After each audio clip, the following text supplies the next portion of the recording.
ప్రయోజకులు అయ్యారు. నన్ను ఇన్స్పిరేషన్గా తీసుకుని, నన్ను స్ఫూర్తిగా తీసుకుని, వాళ్ళ తల్లిదండ్రులు, వాళ్ళ సమాజం, వాళ్ళ ఇంట్లోని పెద్దలు అందరూ చుట్టుపక్కల వాళ్ళు గర్వించేలా స్థాయికి ఎదిగారంటే అది నాకు నిజమైనటువంటి మీరు చూపించే ప్రేమ.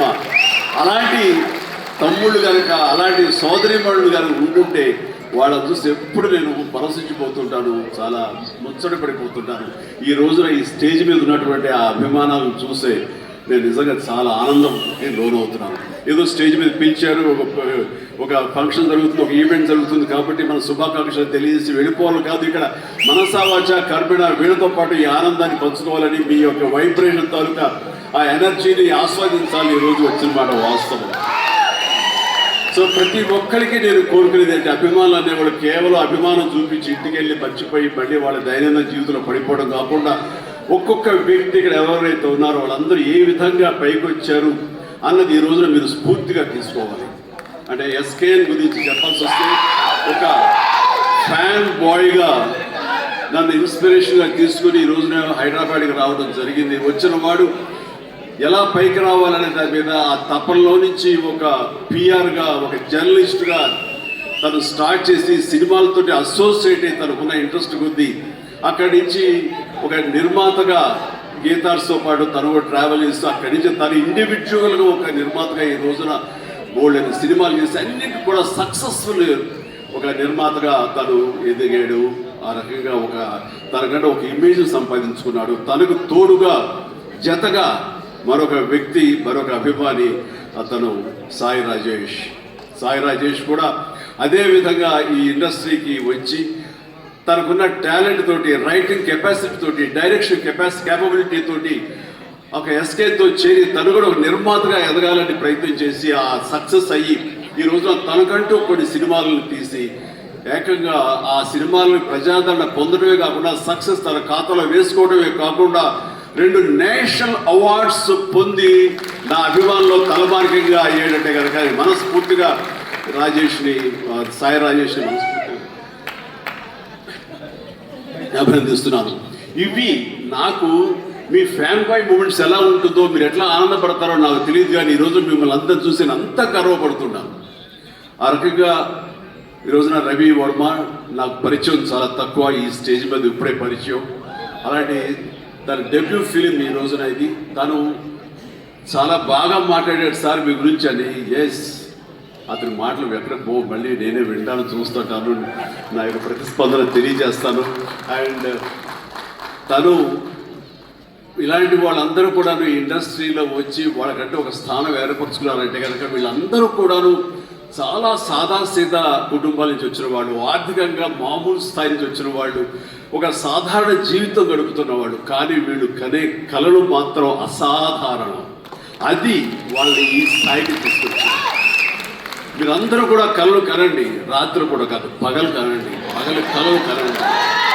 పగల కళల్ని దాన్ని విజువల్గా మీరు ఊహించుకుంటూ ఉండండి. మీరు ఏం అవ్వాలనుకుంటున్నారు మీ యొక్క రంగాల్లో కానివ్వండి, భవిష్యత్తులో అది అవ్వటం కోసంగా నమ్మకంతో మీరు ముందుకు వెళ్ళండి. ఖచ్చితంగా అయి తీరుతారండి. నేను అవలా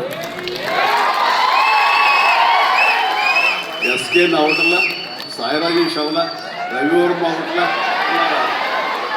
ప్రతి ఒక్కడు కూడా అవుతారండి. అవ్వకుండా పోరు.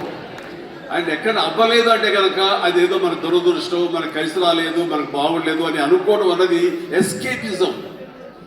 మనం ఖచ్చితంగా మనకు ఉన్నటువంటి కంఫర్టబుల్ జోన్ అంటాం. నేను సోంబేరి అనే మాట మాట్లాడను, కానీ ఆ కంఫర్టబుల్ జోన్ వదిలేయాలి. మనం కష్టానికి ఎదురొడ్డాలి, ముందుకు వెళ్ళాలి, ఎదురెదాలి. అవకాశాలు దానందరూ వస్తాయి. అవకాశాల కోసం వచ్చే రాగానే దాన్ని ఎంబ్రేస్ చేసుకోవాలి. కష్టాలు ఉంటాయి, నష్టాలు ఉంటాయి, అవమానాలు ఉంటాయి. ఇవన్నిటిని అధిగమించేలాగా మనం ముందుకు సాగిపోతూ ఉండాలి. ఏవైతే ప్రతికూల పరిస్థితులు ఉంటాయో వాటిని మన స్టెప్పింగ్ స్టోన్స్గా పెట్టుకోవాలని ఈరోజు నేను చెప్పే కొత్త పాట కాదు, నేను ఎప్పటి నుంచో చెప్తున్నాను. కానీ నా అభిమానులకు ఇది మరొకసారి గుర్తు చేయాలి, మరొకసారి మననం చేయాలని తాపత్రయం చెప్తున్నాను.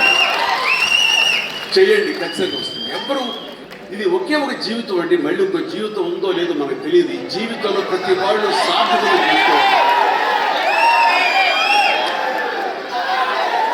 ఉండొచ్చు, ఉంటాయి, జన్మలకి మన బంధాలు ఇలాగే ఉంటుంటాయి. కానీ ఖచ్చితంగా మీరు సద్వినియోగపరుచుకోవాలి. ముఖ్యంగా మన కన్న తల్లిదండ్రులు వాళ్ళు గర్వం చెందేలా ఉండాలి. నేను ఈ మధ్య అదే నేను నిజంగా అలాంటి గర్వాన్ని అనుభవిస్తూ అలాంటి పితృోత్సాహాన్ని అనుభవిస్తూ నేను అంటున్న మాట, మీ తల్లిదండ్రులకు ఉండదా వాళ్ళు కూడా పితృోత్సాహం ఇవ్వాలని? మీ అమ్మ ఆనందపడాలి, మీకు అందరికీ ఉండదా? ఉండాలంటే మీరు ఏమి ఇవ్వాలి ప్రతిగా? వాళ్ళు మీకు జన్మనిచ్చారు కాబట్టి మీరు ఖచ్చితంగా ప్రతిగా వాళ్ళకి అంత ఆనందాన్ని ఇవ్వగలిగితే కనుక మీ జన్మ సార్థకమైనట్లే. కాబట్టి ఏది దుర్యోగం చేసుకోండి. అలాగే ఈ రోజున నా మాటలకి మీరు ఇన్స్పైర్ అయ్యి సినిమా ఇండస్ట్రీకే రావాలనుకోదు బాబు. మీ యొక్క వేరు ప్రొఫెషనల్స్ మీరు వెళ్ళాలని, అక్కడ రాణించాలని మనస్ఫూర్తిగా నేను మీ అందరినీ కోరుకుంటున్నాను. కాబట్టి జీవితం సద్వినియోగపరచుకోండి.